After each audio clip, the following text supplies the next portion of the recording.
we are live. Welcome to episode 44 of the Super Sports Show. I'm Eric Eager. I'm joined by Jaxon Smith-Njigba. We are in the Atlanta office. We're just gotten done, Thomas, with a big day full of meetings, planning for the draft. We are only, carry the two, right? Just 24 days until the draft.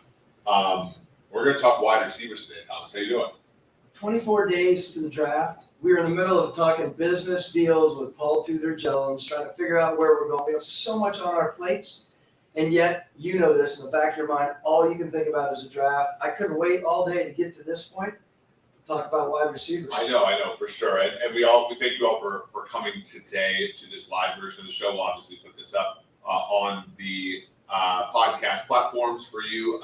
If you are new to the show, obviously we stream every Monday and Wednesday night up until the draft. We're going to do position previews, and then coming on the Thursday night of the draft, we are going to do a live draft show half hour before, all the way until the end of the first round. So if your team picks in the first round, you get to see us talk about and analyze that. So we are in a fun spot there, Thomas. When you think about the wide receiver position in this draft, I'm just going to throw up a few of the guys here. These are the betting odds by our friends at DraftKings. Jaxon Smith-Njigba from Ohio State. He's minus 225 to go as the first wide receiver taken. Interestingly, Zay Flowers is 4-1.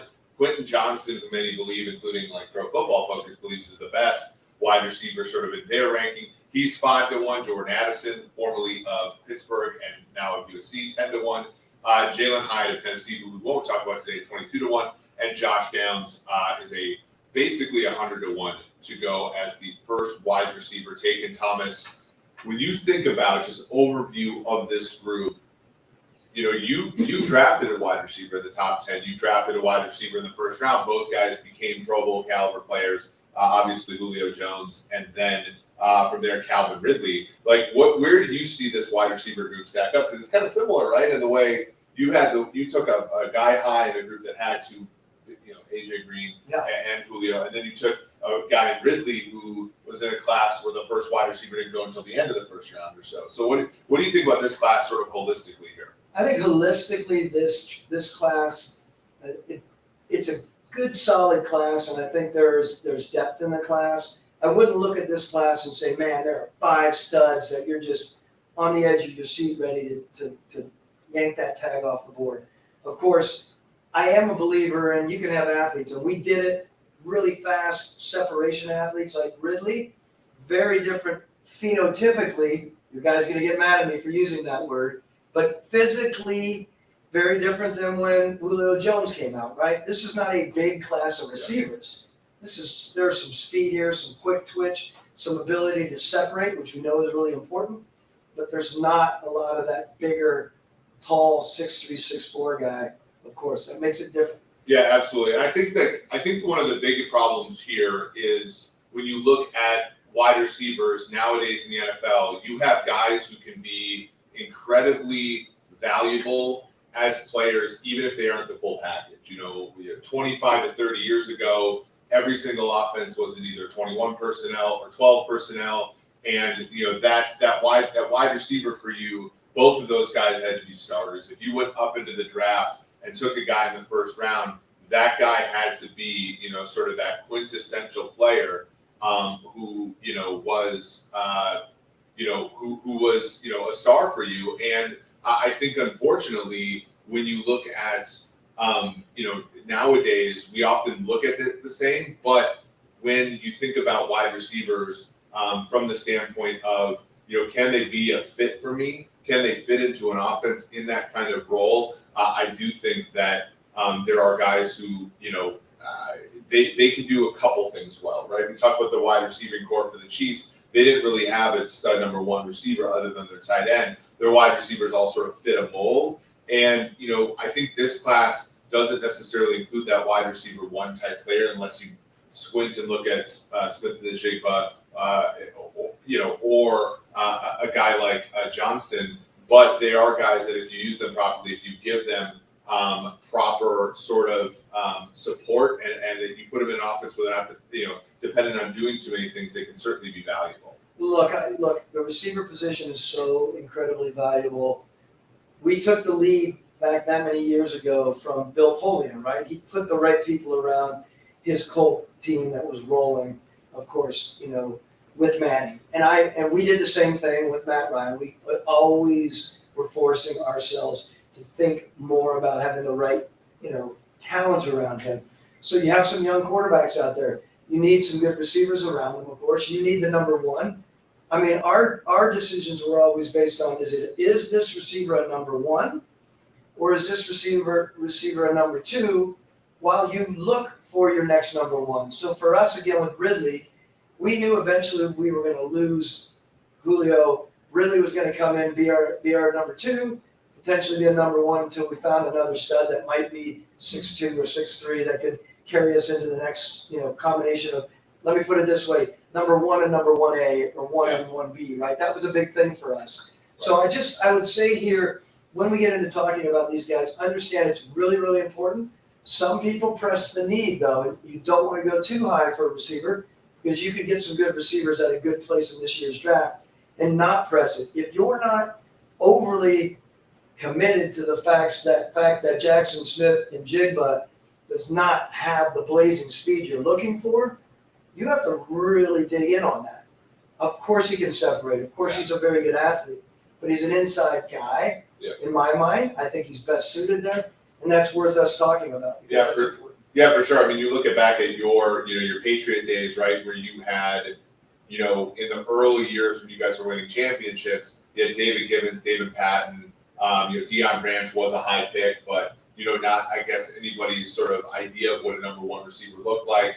Then it's Jabbar Gaffney, and then it's guys like that, and then you go out and get Moss, Welker, your last year there, Stallworth, and you sort of had seasons of building different receiver corps. Then you go to Atlanta and you have Roddy White's already there, Julio's there. That's your 1A, 1B for a while, and that got you to the NFC title game. And then Julio, when you made the Super Bowl in 2016, then it was Julio supported by a bunch of players who were more sort of secondary guys. So there are many ways to do this, and you can't force it, I think is a really good point. And so let's start with Quinten Johnston, of TCU. He didn't run the 40, at least I haven't seen it yet. I do think we're sort of in that 4.45 range. A 40.5-inch vertical, 11-foot broad is pretty solid. He was 10th in college football in terms of yards per route run, and he averaged almost 9 yards per catch after the catch was 11th. He did have almost 12% of his target drop. So there are, when I looked at him, Thomas, I kind of I thought of kind of a weaker version of what Terrell Owens was, in that kind of a body catcher guy, kind of a separator guy, good yards after the catch, but when that ball's in the air, he's not going to make you forget about Randy Moss at all. He's not going to snag the ball with his hands. And so to me, obviously Terrell Owens is an amazing football player, contributed to a lot of great offenses, but it's that type. And I wonder, is he explosive enough to sort of fill out that exact role, that sort of big boy wide receiver role, the yards after the catch guy, if he maybe isn't quite the athlete that those guys were. No, look, I think he is still, I personally believe he's a very good athlete. For me, that's a 7 in our scale. I'm not saying he's the 8 with a 9, the top end rare, but I think his body control, his ability to move around is very good. I'm concerned, as we all are, on the idea of his hands, of course, but he can separate, he can get deep. The yards after catch are very impressive. He's not the stop-start, the guy who's leaving people in the dust that way. He is a very good football player, all in all, short of trying to figure out his hands. And let me just say that is a place where you beat your head into the wall as personnel men, right? Because this was an interesting thing. Bill Belichick never let us drop a 5 on hands. Either it was a 4, which was average, or it was a 6, which was good. Because as scouts by trade, we like to find that midline place sometimes, and it's tough for us to commit sometimes. This is one of those guys where I think a lot of people are wondering what truly are his hands, and how do you determine? Remember, everyone, you can judge hands on the ability to snap the ball, pluck around you, adjust, catch balls up, down, all over. but there's also the ball skills element of it, right? Some people have really nice hands. They can snag it out of the air, one-handed, whatever they're doing, but they're not tracking the ball correctly, or they're not going up for the ball, as you mentioned, right? There are elements to that play into the ball skills that I think we cannot forget about. And this is a guy where I guarantee if you went into most scouts, they would have their judgment on ball skills, and there would be some questions on the pure overall ball skills. It sort of reminded me of like this honors class I took in college where they said you either get an A or a C. If you mess around and goof off, you're going to get a C. We're not going to give any of you what was called the gentleman's B. You're either getting an A or a C. And that's interesting on hands because I feel like there are, we think about, and this player kind of cultivates in tons of different, lessons about the wide receiver position. Think about Troy Williamson, right? The Vikings trade Randy Moss to the Raiders for the 7th overall pick and a couple other things. And they go with Troy Williamson, and Williamson just simply can't catch the ball, right?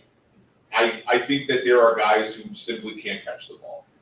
And then there are guys who have concentration issues, right? Like you think about even Julio, who was a fantastic wide receiver, an amazing player, had his concentration issues. Amari Cooper, even further than that, has led the league or been a league leader type player in drops before. He doesn't have bad hands. It's just it's a concentration issue. So and that could be like I think where you worry about analytics so much. You look at it and say, is this something that we can scout? Because I don't think that we can tease it away with analytics. A drop is a drop in many cases, and it's kind of hard to put around it the concentration issue. But as a scout, you can probably discern the difference between those things. Yeah, when we will go out, we will watch these players during the season in games. We'd watch them at their practice, of course. We'd watch them at All-Star games if they're there. We'd watch them at the combine, and then we'd go out and we'd usually travel out with if we're especially picking high, travel out with our receiver coach and our O coordinator, and we get our receiver coach to really drill down on these players. Oftentimes in that setting, again, they're plucking the ball and everything looks good. They're doing all these really, really good things as far as catching the ball with ease. And yet it is different when you're on the field a lot, laying down, right? There's just a lot on your mind. I mean, I said the same thing about Julio. I personally think Julio's the first ballot Hall of Famer. There were times with Julio that he would drop balls that you did not expect him to drop. And we were always trying to figure out what that was. We thought he had very good hands. It just had to do with everything else. Sometimes it had to do with a guy like that who was trying to do too much, trying to, of course, the obvious is turning to run early. But in his mind, he's thinking he's got so many other things that he wants to do with the ball after the grab, which is interesting to dig into. We oftentimes, if we ever had issues with people catching or not catching the ball, you guys have probably heard this before, we'd go out and we would do deep dives on their visual, right? Yeah. I know that sounds kind of basic in today's world, but there's a lot of that. We have a lot of receiver coaches who have been around a lot of the best receivers in the league over the last 20 to 30 years. And they are pulling ideas that they used through their whole process. It's just like everything, though. I mean, like, I would say, as somebody who played receiver and tight end, like, I was probably better left-eyed, and then right-handed. And, like, this way was much easier for me to catch the ball than this way. And, like, you just, it's the same way that soccer players kick the ball with one leg better than the other. I think unless you train that, and you're not really going to put the work in until you get to some of these, like, tip-top programs. And even then, you don't sort of know if the research is going to bear fruit. So that one is it's a good question. And I think when we look at, I want to put up another graphic here that we're here. This is from Grinding the Box. Our friend Ben Robinson, who listens to the show, is also somebody who we like a lot. This is shy right now of any betting market data on over under. We're going to look at draft, expected draft position. The guy that we're going to talk about next, Jaxon Smith-Njigba, he's 14th expected draft position. So middle of round one, Johnston, who we just talked about, 19th, Addison 23, Flowers 26, and then Josh Downs we're going to talk about last, about position 40. That seems about right? Because when we talk about Smith-Njigba, you're looking at kind of not a ton of size, 6 feet, 196, not terrible. Explosiveness stuff, 35-inch vert, that's passable, but it's not like freakish, like a some of the other guys. And when you look at average depth of target, not really huge there. And I also like this idea, he was not the top receiver on his own team when he was in college, right? There were guys like Garrett Wilson, Rookie of the Year last year, Chris Olave, who was also, I think, very good last season. They were playing above him. In 2021, when he did play, he was 18th in college football in yards per catch after the catch. So when you look at him, you said you think of him more as a slot guy. What kind of traits sort of were there / not there for you to sort of think that way? Yeah, look, I think he can move outside, of course, but in the NFL, his ideal spot is inside slot. And an inside slot guy versus an outside guy, of course, inside is the ability, let's talk about his positives to be an inside guy, to be adept, to be able to move along and be so comfortable through the middle, running routes through the middle. He has a very good ability to separate and run routes. He's a very disciplined route runner, of course. In my mind, I think that's what really separates his ability. He's not the smoker on the outside. Let's just call it the way it is. When you're watching him, I believe with a scout's eye, with a really discerning eye, you realize that there's not that extra burst that you'll see on some of the greats in the past, right? Keep him inside, have him coming across, catching the ball, avoiding. He's got a really good feel that way. Again, back to having very good body control as an athlete, I think is very beneficial. Excellent awareness inside. I'd love to see him really thrive in the inside. I think that's where it's going to be, of course. Yeah, and you see guys make Hall of Fame careers out of being better inside players. Chris Carter, Antonio Brown, guys like that, who are really, really good at that. There's a good question here from Sean Donahoe. How much do you value programs who have consistently produced pro talent? OSU has had a stable, and Brian Hartline is considered an elite wide receiver coach. I mean, I've seen that a lot. Ohio. I think that there could be positives and drawbacks to that, right? Like a guy's given the benefit of the doubt when maybe he shouldn't be, or but there is something to say, like if he can go through this program, there's a second checking off piece that he goes through. Yeah, we look at the programs for sure at any positions, but in this case as a receiver, we look at how long they've been together. Of course, we also look who's coaching him, who his coordinator is. Does a position coach truly thrive in the development of the receivers? I mean, those are important things for us as well. And again, back to the system type of routes he's running, of course, and the frequency of what he's running obviously is important for us. In the end, however, we always say the vid does not, or the film does not lie.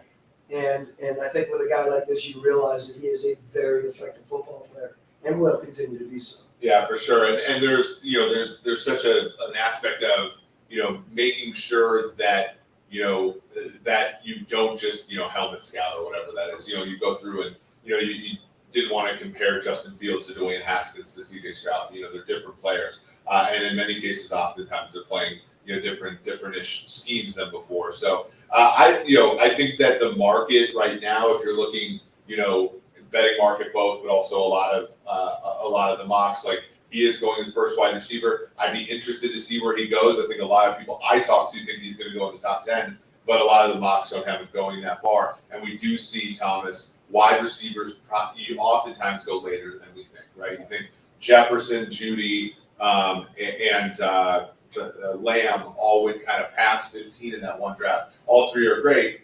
I think teams are still just a little weary when they see that a guy's kind of not that complete package the way that AJ Green and Julio were in your draft. And even if they're wrong, like they were wrong on Jefferson, but like you kind of can't blame him because Jefferson only played 2 snaps on the outside of the formation his whole time at LSU. And what's going to be, the issue that's going to drop them down? I didn't hear exactly what you said. What's the projection? So it's about so right now we don't have betting market data on where they're going to go. So that's always a little bit sharper than mock draft data. But 14 is where Smith-Njigba's average draft position is per grinding the mocks. Okay. So that's kind of middle of round 1. That can obviously change. You can go to that website and look at the evolution where it's gone down or up. But that would be a good question to look at. I would think, I get that 14 area. I would think most, and we do this often as general managers in the league, you look and you're like, okay, ideally this guy's a 25 to 32 guy. Yeah. And then we move up another 5 picks or we move into the teams. If there's a team that needs a receiver, of course, to go between this guy, of course, and to go between Quinten Johnston, when you think about JSN and Johnston, that's going to be a situation that teams are going to dig in to try to decide what they really need for their system, right? The hands thing is obviously on the favor of JSN. I get that. But just remember, that 14 will be interesting to see if there'll be teams looking for it. And I think ideally he's in the 20s, but if someone needs that position more, I will say this, remember, this is really important. I mentioned this, I think, in a diatribe that I passed along to the group this weekend. It is really important when you're talking about players in our world in scouting to make sure that you are paralleling the same type of player, right? Yeah. You're not going to talk about a guy like JSN with a guy who's a 4-2 smoker. You have to pull together the physical side as well as the explosiveness. That's when you're comparing. GMs and head coaches love comparatives from their scouts. So they love. I said this at the Ohio State conference the other day. I said, like, the most empathetic thing you can do in football is go to the other person's experience. That's always like, when I talk to you about your career, I can get like I can often make a better conversation by paralleling something with something you've experienced before.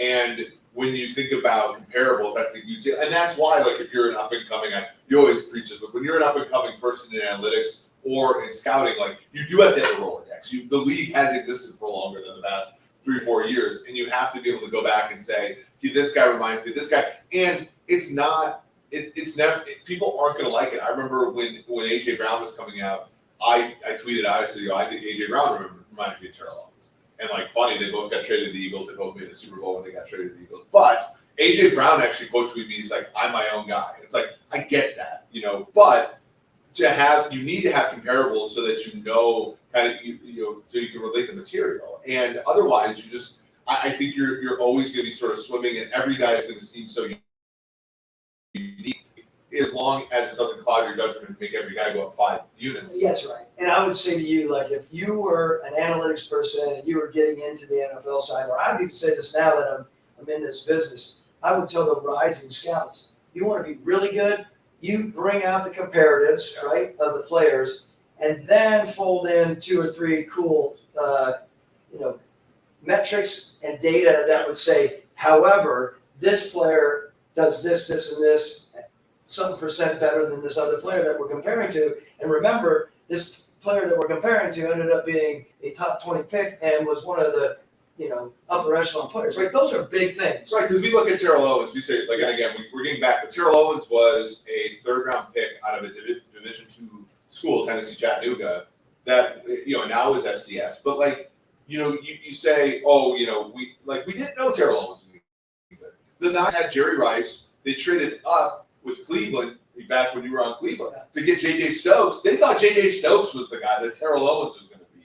And so then Terrell Owens ends up this finished product. But, we're now talking about, Quinten Johnston. He's probably like a top 15, 20 pick, and he's going to be more thought of coming into the league than Terrell Owens was when he got in the league. So there's just so much uncertainty here. And, I think that's an important thing to sort of understand is, like, and even AJ Brown was the 2nd round pick. Yeah. Like, there were guys, I think, him and Metcalf were both taken in round 2, and that's like, it's not as easy as it looks. And so these guys are really, really well thought of, even though we're oftentimes comparing them to somebody who wasn't when they came into the league. So BC Zay Flowers, this is one that's really cool for me because back before I joined Sumer, I was doing a lot of college betting. I was doing a lot of college DFS. And this was somebody who I always had in my lineups because he was always so slippery. But he's a little guy, 5'9", 182, 4.42 in the 40, which is good. It's not like a burner type when you're that size. But decent explosiveness. The thing that I find really funny about him is his yards after the catch were both lower than Smith-Njigba and Johnston, even as a smaller guy. But his average at the target is over 15 yards, which is 40-30 college football. They legitimately at Boston College without great quarterbacks were trying to go downfield to him. And so, like, I don't know. When I watched him, I just wrote down he was open a lot. That is something that matters in the NFL, especially when you don't have the size. It is. And this is the start to the smaller receivers that are, they're really good. There's some really good receivers here. I think he is he's a 7 athlete in my mind, so he's a very good receiver. A little scaled down because he is a smaller guy, right? Yeah. If this guy were to be 4 or 5 inches taller and he's moving around 4 inches taller, you'd be thinking, wow, this guy has a rare type of movement and athleticism. Back to body control, he is a really, really good route runner, and he separates very well, right? The separation in the end is where he is. Let's focus on separation versus pure route running. The stop-start ability that we all know is important before and after is interesting to see. But again, I've had small receivers and I've had big receivers on teams. Some of the smaller receivers you haven't had to snap off the board in the first round. You can do it in the second and third round. And look, Harry Douglas, guys like that we had. I'm not saying Harry was as talented as Zay, but to your point, 4.42 is not 4.32, right? Yeah. And 4.42 when you're that small is not. I mean, you have to show, in my opinion, that you can make a contested catch. You have to show that you can bounce off a tackle. The other part, and maybe this is a little bit, like I said, I think he's a really good football player. I think he's legitimate. I would say, back half of the first, probably early second is where you're going to find the most value on him, because of the limitations there, and the fact that if you take a wide receiver, so you think about like Sky Moore, George Pickens, Christian Watson, where the Packers erred was they took Christian Watson at the beginning of the second round and needing him to be a starter right away. Where the Chiefs were good at taking Sky Moore was wanting him to develop 1 year. Because when you're taken in round 2 and you sit for a year, that's perfectly acceptable in my opinion. If you're taken in round 2 and you expect the guy to play right away, that's a little bit of a chore. And so when I look at him, I think where are expectations in year 1? Expectations are to play a role on a good football team, right? And that's going to put you in that kind of like 30, 25 to 40 range, probably maybe a trade up from a good team.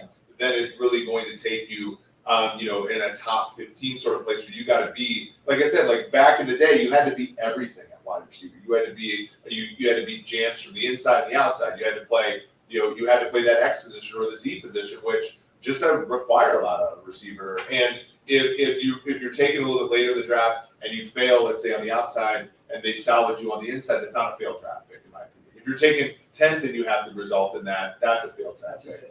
And so I think that that's more where the expectations are for me with him.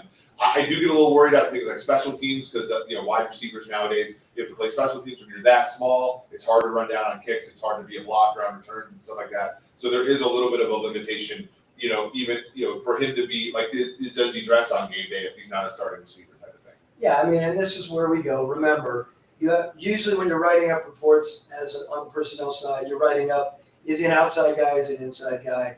And we do often, if it's outside, however you prioritize, if he's more outside, then it's O/I, of course, in the description of Y. Of course, this guy's ability to run routes from the inside and do whatever, and he's not a big guy to be on the outside, right? I get that. In the end, is this guy more than a number 2 in the league? And most teams would say he's a deuce, right? Yeah. He's a deuce. Now, where does that 2 go? Well, you can pick a 2, like you said, the back end of the first round. There's going to be a lot of people out there if they had the druthers. They'd love to pop him in the top 10 of the second. But he doesn't. I don't believe he gets there.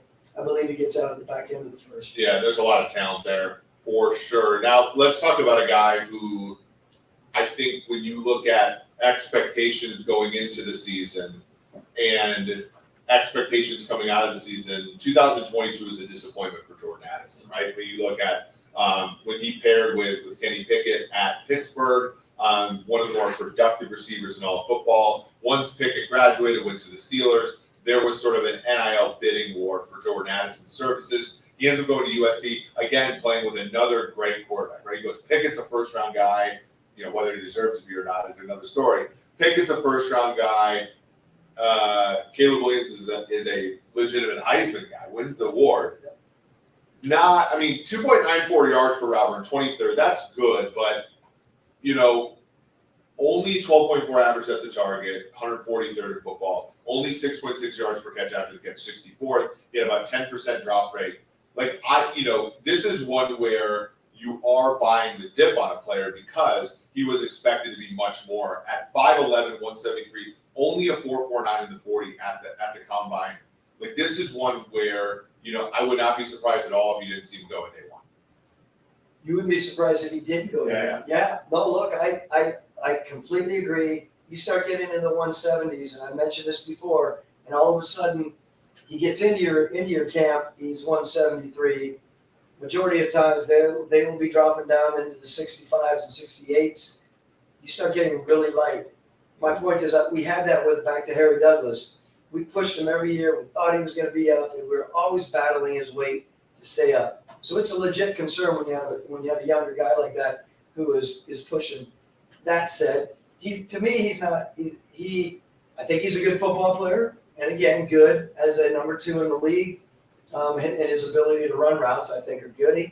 He's got that ability to, stick his foot in the ground and make people miss, which I like that as well.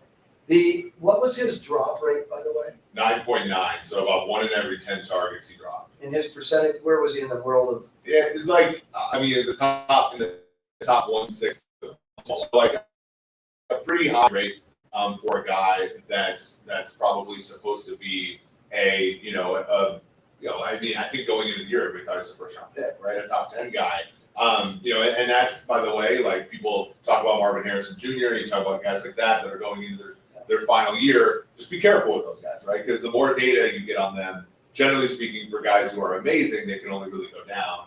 And it's probably also a good lesson for a player where, it's sort of, maybe this is an interesting topic because Jaxon Smith-Njigba barely played last year, right? And he's going to end up being probably, by the markets, the first wide receiver taken.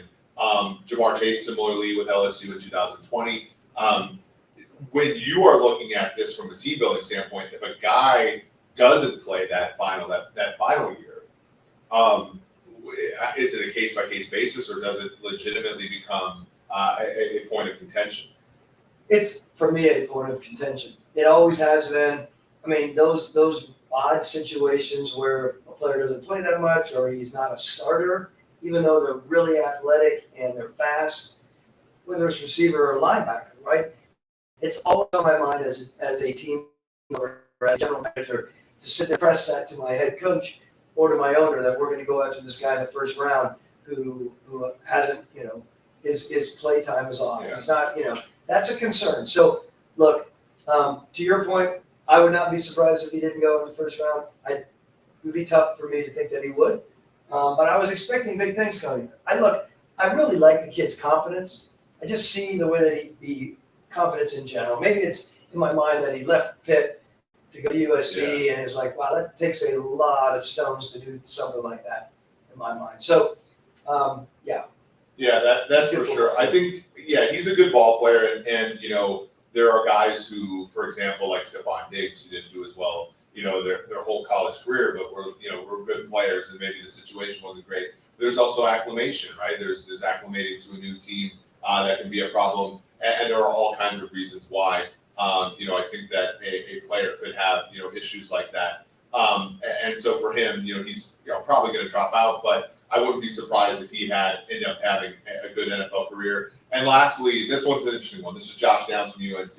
Like I said, on Grinding the Mocks, an average draft position of about 40. He's 5'9", 171, just a little guy, 4.48 in the 40. But 38.5 inch vert, which is pretty impressive, 10.11 broad jump. So a very explosive guy, 2.8 yards per route run in his final year at UNC, 32nd in college football. 9% drop rate's a little bit better than what Addison had, but not by much. 7.5 yards per catch after the catch, 33rd.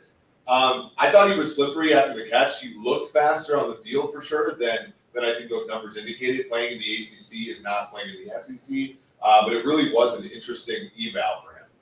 Yeah, and I watched him. I think, again, another good player, another ideal second round type of player who's a deuce, potentially comes in as a third.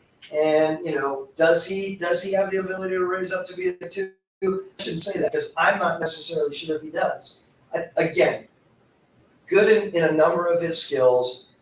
When I watched him, there were times when I thought, how does this guy have an extra burst? Does he have speed? Then he'd pull away, right? And I'd think, well, that's a good-looking football player who looks smooth when he's running. Yeah. But again, he's not one of those guys at size that I was blown away by. and really taken aback by his ability to make people miss in the open field and stop-start, explosiveness. You know, he didn't grab my attention that same way. You know, the idea that he's a slot, he is truly only a slot. You're not putting him on the outside in the NFL. He's an interior guy, and he's a smart guy, and he's got good awareness, so I think that's obviously the benefit.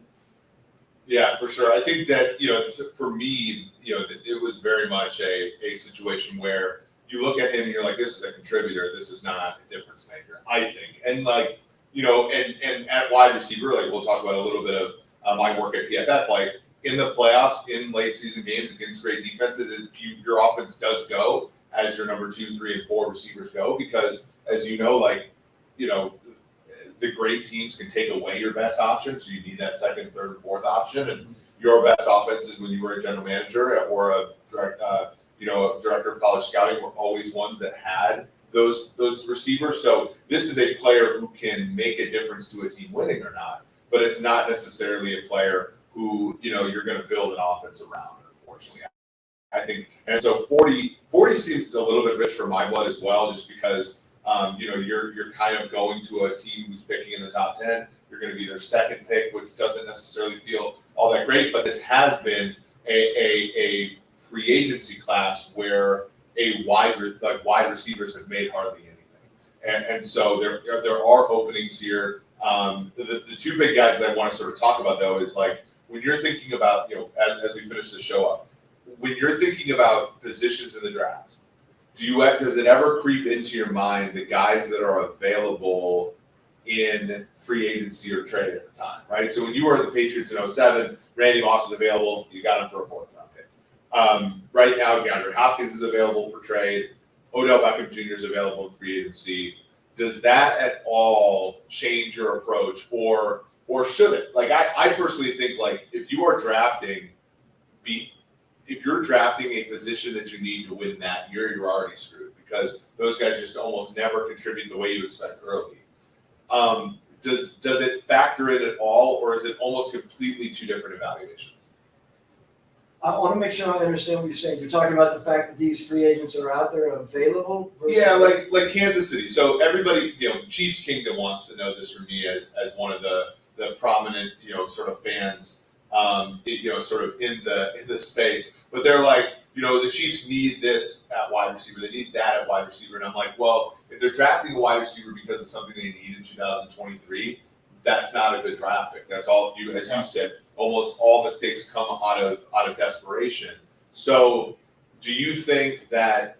But like free agency signs to build 1 year. It's not productive. It's not, you know, a great use of money long term, as we found out at Super here for sure. But like, is there any intersection between those two availabilities? Guys available in free agency versus guys available in the draft?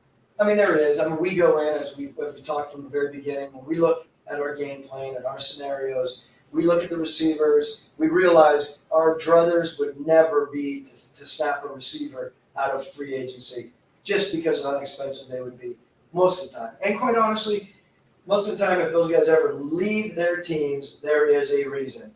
Tyreek Hill, there's reasons these guys are leaving their teams. Because coaches and GMs are way too smart to let go of those people that are complete difference makers. So to me, it's a different thing. I start looking in free agency and I start thinking, okay, is there a bona fide 3 out there that's going to give us leadership ability, going to give us experience and the smartness and intelligence within our receiver room? We already have our number 1. We need to go out there and get the 1A or the number 2 receiver, and that's where we're going to go out in the draft. And that's where these play out, right? When you start talking, you said his projection was 40? Yeah, pick 40. Yeah, pick 40. Like, pick 40 seems rich to me. Yeah. But again, I feel like I'm always, you know, half a round or more, you know, later, and understand that sometimes you'll be moving up. But and is that, by the way, like, just to give a thinking, you know, of where you are, because last year there was a team that I was working with a little bit that said, look, we only have 18 first-round picks on our board, right? And so we're picking here. What's the likelihood that we even get one of these guys? And I'm like, we have this conversation every year. you only have 18 first-round guys on your board every freaking year. And I think, like, you just said, like, I'm always going to be a little lower on these guys. Is there ever a year where you're like, I got 36 guys that are first-round picks? Or do you get more, like, I feel like everybody, you know, when I was a professor, everybody got more crotchety and, like, you were like, oh, these students these days suck compared to back in the day. Like, is that how it goes? Is it just like your standards get higher and higher, you look at more flaws, you're more aware of flaws, or are players less? I mean, I could buy that players are less, you know, prepared now than they were back in the day. You know, especially now that they're transferring so much, they're getting so much less of a scheme understanding where they're going. But like, how? Because that's an interesting question, right? Like, are there ever years where you are like, no, actually, there's like 40 players I take around? We rarely ever had that. But I will say we would settle in, not at 18, that seems really low. We would settle at 25. We were doing our mocks and going, wow, we need to get some more people up here on this board. And then easily you start looking at the second, and you're like, okay, there's 3 or 4 people here. I know the Raiders like them. I know the Cowboys through all of our interaction around the league. Before you know it, you're adding another 6 there, and you're fine, right? Yeah. You take guys, you know, that are more. It's usually by the situation of injury or complete D-bags that are out there, to be honest with you, who have dropped out of the first round. Yeah, that's so interesting, right? Because that would obviously mean that trading up, it obviously is more value than the nerds say, because there are only so many players that are you know, valuable there. But also trading back is valuable too, because there are teams that think that they need to get a first rounder, and like they're going to value pick, like, let's say 15 more than they maybe should, because they think it's 15 of just 18 guys that they'll actually get. One sobering message here before we go. Here are the second round picks. We talk about these guys. Here are the second round wide receivers and the number of wide receiving yards they got last year. Christian Watson, 6'11". We also had Wan'Dale Robinson, who I freaking forgot was the second round pick, 227 yards, 247 yards for Tyquan Thornton, 801 for George Pickens, the high water mark there. Alec Pierce, 593. Sky Moore for the Super Bowl champion Chiefs at 250. And then that was it, really, for wide receivers who contributed there. So, again, you know, we're looking at the top 5 receivers in this draft. Some of them will be taken in round 2, and in all likelihood, in 2023, you probably don't want them on your fantasy football team. So, you know, that's I think a sobering message here. But Thomas, we got off to a little bit of a late start, but I thought that this was great. Thank you all for being patient with our new setup here. This was a lot of fun. I you know, really love just talking positions with you next time, Wednesday. We're still going to be here, I think. And we're going to talk about tight ends. And that's a position that I played for a few years in college. So I have maybe some more football opinions on it. But the wide receiver position here, I think, was really cool because, again, there's guys who are legitimately going to go in round 1, but we also got to talk about some guys that go in round 2. So if you like this podcast, please hit the like button on YouTube, subscribe, rate, review wherever you get your podcasts, and continue to, you know, sort of support the show every Monday, every Wednesday. So for Thomas Mitchoff, this has been Eric Eager. This has been the Sumer Sports Show.